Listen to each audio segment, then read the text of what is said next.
My guests are Mike Allen, the mayor of Belleville, and the commissioner who is with him today, Joe Briault. Gentlemen, welcome to our show. Thank you for allowing us to be here today. You have a great story to tell of some recent developments in Belleville, and it relates to your Riverwalk concept. Am I calling it by its right term? Yes. When I became mayor and got on the city council, I realized that we had a park in the middle of our town that we didn't own. Right. So I was talking with Commissioner Briault one day, and we were looking at it, and we said, we tried to find out why we gave it to the county.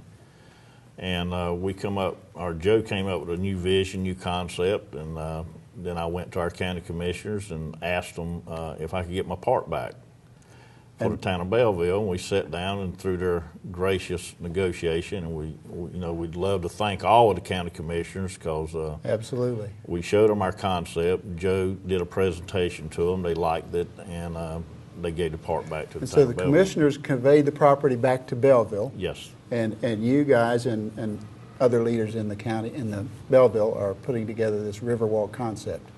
Now, I was there for your grand opening, if that's what I could call it, a few weeks ago, and it's right on the water, and it's on the south side of town, am I right? Yes, and the concept, and Commissioner Briault, he's our spearhead. He's the one that runs the project and heads it. Most of the concepts that you see there in the grand opening, and I'll let him address that because it's his project. We work with him trying to get issues cleared up. But for a long time, the town of Belleville, if you asked where Belleville was, everybody looked at you funny and said, well, I've never heard of it. That's no longer the case. That's no longer the case. Yeah.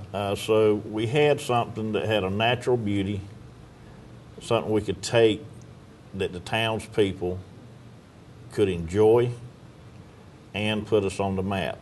That when people come to our area, they'd love to come down to the town of Belleville. Now, Mr. Commissioner, tell me how this idea first occurred to you. Well, I drove by the waterfront for years, and I saw all that marshland and river frontage, and it wasn't being utilized. And I thought it would be a fantastic opportunity to educate people on the environment, to use it for a recreational facility, plus the fact that it's very rich in history. Sure. At one point, that river was the home of the third largest navy in the world. There were 460 Liberty ships tied up there. I've seen those pictures. Right, and then right across from the park is Eagle Island itself, which at one time was the largest revenue producer for the state of North Carolina, where it was all rice plantations. And there were 63 miles of rice plantation canal on that island.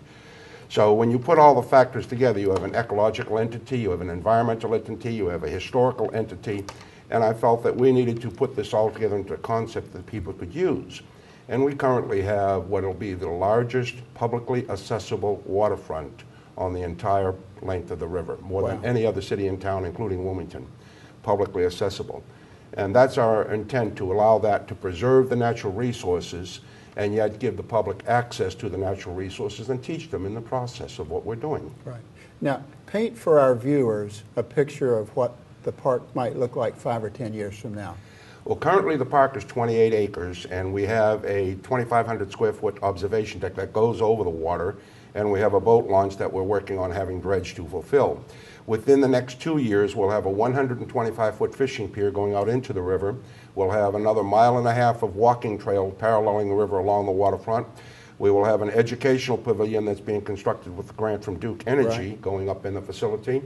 And we will have a 730-foot long waterfront boardwalk going over the marshes on the river, and that will culminate with another 1,800 square foot observation deck at the end of that boardwalk, and then loop back to the start. That's the next 2 years.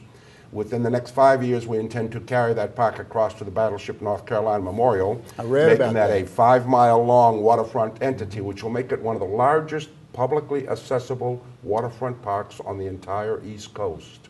And then within 20 years, we hope to develop that into a 25-mile closed-loop trail going from New Hanover County through Brunswick County and encompassing going down through Greenfield Lake, tying in the recreational aspect of Greenfield Lake, the commercial aspect of downtown Wilmington and its waterfront, the historical aspect of the Battleship North Carolina, the environmental and educational aspect of our park, across to Leland's Westgate Park, back down to Brunswick Forest and their golf course and their walking and biking trails, over to the Nature Park on Route 133, then back across the river as we build the Southern Cape Fear Bridge to either Independence Boulevard or Shipyard Boulevard, where they end up building the bridge, and tying back into the city Gary Cross Shell Trail and the Bikes to the Sea trails, making it a 25-mile closed-loop system. That's in the next 15, 20-year vision. That's such an exciting picture that you've just painted with short-term, medium, and long-range plans all together. And your comments remind me that there are some commercial developments that are also a part of this. Can you tell me about that? Well, Mr. as part of our park system and everything we're looking at, we wanted to complement the park. People coming in, where it's kayakers or people just want to walk down on the observation deck or bring their kids down to play in the park or just have a nice relaxing afternoon or evening, that we would put a restaurant there with a deck that overlooks the river so you could sit out and be comfortable and have a meal. What about shops? The shops, what we do, that's another part we want to complement. If you want to fish, we'll have a tackle shop. If you're a kayaker, we'll have a kayak shop there. Yeah.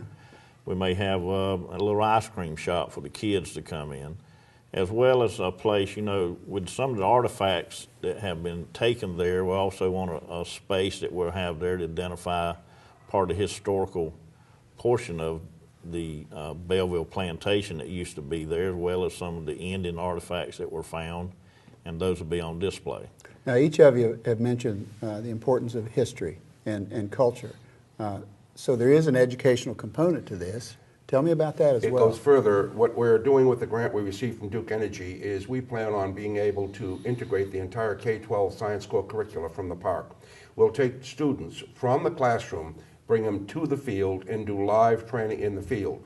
All of that training will be broadcast interactively over Wi-Fi and the county's network to all of the students throughout the entire 12,200 student school board system, which means if little Susie is in the field and she picks up a crab, Johnny in Bolivia or Pete in Charlotte could say, "Susie, I want to see that crab," and she'll be able to pick it up and interactively talk about it to them. In addition to that, we've partnered with the North Carolina Division of Inland Marine Fisheries, the North Carolina Division of Fish and Wildlife, the U.S. Department of Fish and Wildlife, the National Atmospheric and Oceanographic Agency, and a series of other state agencies and federal agencies, all of who are being extremely cooperative, and they are going to use the facility as part of their ongoing educational outreach programs. So we're transitioning our town to become an oasis of education, environmental awareness, recreation, and history for the entire region. What a great vision. What a great vision. Now, we've been talking about the future. Let's step back a little bit, because I know just in recent months there have been a lot of activities in Belleville. Tell us about those. Well, a lot of activity. We had we reestablished our Founders Day, which now every year we'll have a Founders Day celebration. Another aspect of this that we're looking at, not only what we're doing, we've had more events in the park this year than has probably been accomplished over the last 10 years. And we want a place that people want to come. Not only our town, you know, it doesn't matter where it's in the town of Leland, Brunswick County, Wilmington, and working in conjunction with them. Give a place that people say, "I want to go to Belleville." Well, I've been there several times in recent months, and I want our viewers to know that it's just a fabulous park. I hope they'll take the opportunity to go see it and get a real feel for what you're doing here in Belleville. We welcome everyone to come and enjoy the park. What we are doing as a very small town will benefit the surrounding cities, towns, and communities far more than it will our little town. We don't have room to grow. Absolutely. But we're looking to provide something for the future. Gentlemen, it's just such a great story that you've had for us these past few minutes. Belleville is on the move. Well, we're on the map. We want to encourage people in our area and region in Brunswick County and our townspeople to come down and enjoy the beauty we have on the Brunswick River. They'll see me down in the park walking a lot of times, but a lot of this too, I want to thank all of our elected officials, whether state or federal. They have worked with us tremendously. Absolutely. And their input It's always a pushing this partnership, along, isn't it? and it is a partnership. Mayor Allen, Commissioner Briall, thank you Thank you both very for being much. with us. Appreciate it. Thank you.